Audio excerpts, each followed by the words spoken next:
راضی برضائے رب، رب کی رضا پر راضی رہنا. یہ بات کہ جو بھی کچھ ہوا یا ہوگا وہ اذن رب کے بغیر نہ ہوا ہے نہ ہو سکتا ہے. یہ تو ایمان کا منطقی تقاضا ہے. یہاں پتہ تک نہیں ہلتا جب تک کہ اللہ کی اجازت نہ ہو، اذن نہ ہو. تو جو کچھ ہوا اللہ کی اجازت سے ہوا، خواہ اس میں درمیان میں کتنے ہی عوامل آ گئے ہوں. کسی نے اٹھا کر آپ کو پتھر مارا، لیکن یہ پتھر آپ کو نہیں لگ سکتا تھا اگر اللہ نہ چاہتا. پتھر مارنے والے کا عمل اپنی جگہ ہے، لیکن آپ کو اس پتھر کا لگ جانا جو ہے یہ بغیر اذن رب نہیں ہے. لہذا اس کو سمجھیے کہ اللہ کی طرف سے آیا. ایک اس میں لطیفہ بھی ہے کہ ایک درویش یہ کہتا ہوا جا رہا تھا ایک جذب کی کیفیت میں، جو رب کرے سو ہو، جو رب کرے سو ہو، جو رب کرے سو ہو. ایک شخص نے اٹھا کر اس کے سر پہ پتھر دے مارا. اس نے پلٹ کر دیکھا تو شخص نے کہا مجھے کیا دیکھتے ہو، جو رب کرے سو ہو.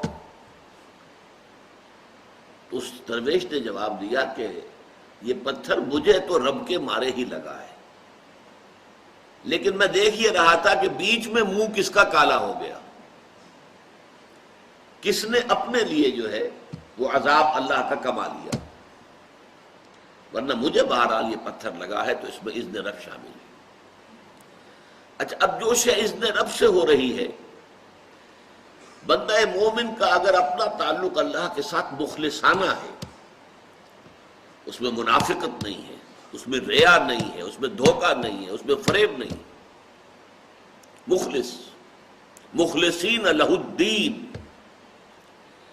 تو اللہ تعالیٰ کا تعلق بھی اس کے ساتھ ریسیپروکیٹ کرتا ہے. اللہ تعالیٰ انا عند ظن عبدی بی، حضور یہ اللہ کا قول ہے حدیث قدسی میں کہ میرا بندہ میرے بارے میں جو کچھ گمان کرتا ہے میں وہی سلوک اس کے ساتھ کرتا ہوں. اللہ تعالیٰ بھی مخلص ہے.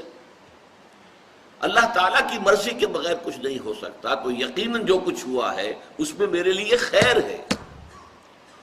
چاہے فوری طور پر مجھے ناگوار گزرا ہے، مجھے تکلیف ہوئی ہے، میرے لیے یہ شے جو ہے ناپسندیدہ ہے، لیکن ان دی لانگ رن مجھے یقین ہے کہ اس میں خیر ہے. بیدک الخیر انک علی کل شیء قدیر، اے اللہ تیرے ہاتھ میں خیر ہی خیر ہے، تو ہر چیز پر قادر ہے. اچھا، جو ہوگا وہ بھی اذن رب کے بغیر نہیں ہوگا. یہی تصور اس کے بارے میں ہونا ضروری ہے.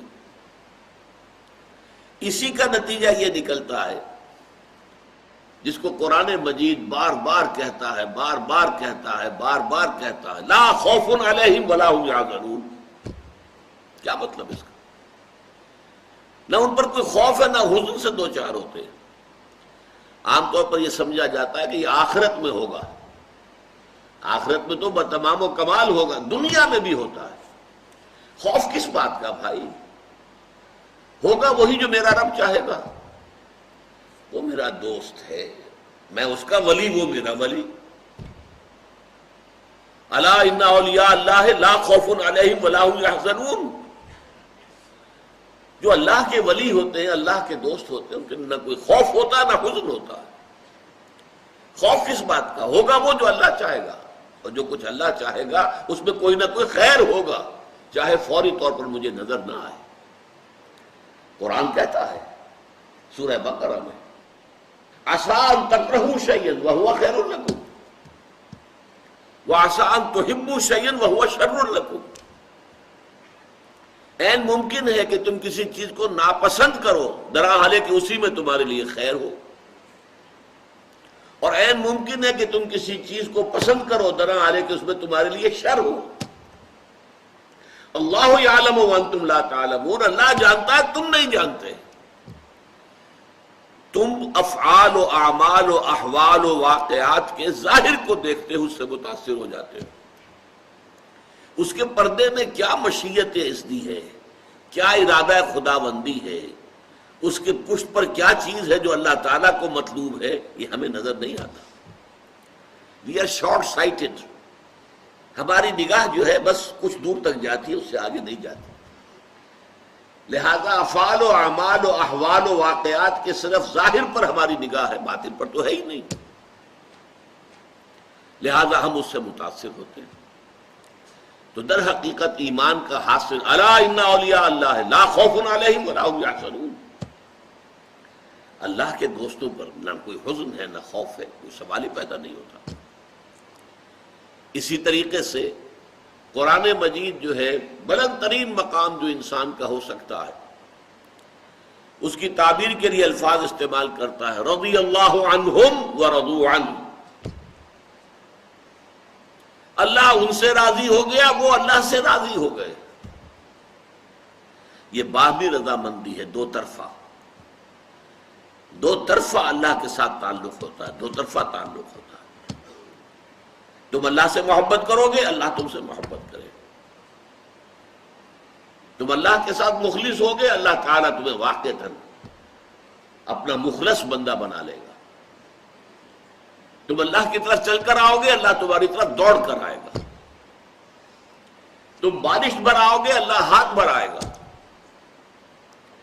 تم اسے محفل میں یاد کرو گے، اللہ اس سے کہیں بہتر محفل میں تمہارا تذکرہ کرے گا، ملائکہ مقربین کی محفل میں. تم اللہ کو اپنے دل میں یاد کرو گے، اللہ اپنے جی میں تمہیں یاد کرے گا. یہ دو طرفہ معاملہ ہے. تم اللہ کی مدد کرو گے، اللہ تمہاری مدد کرے گا. ان تنصروا اللہ ینصرکم ویثبت اقدامکم.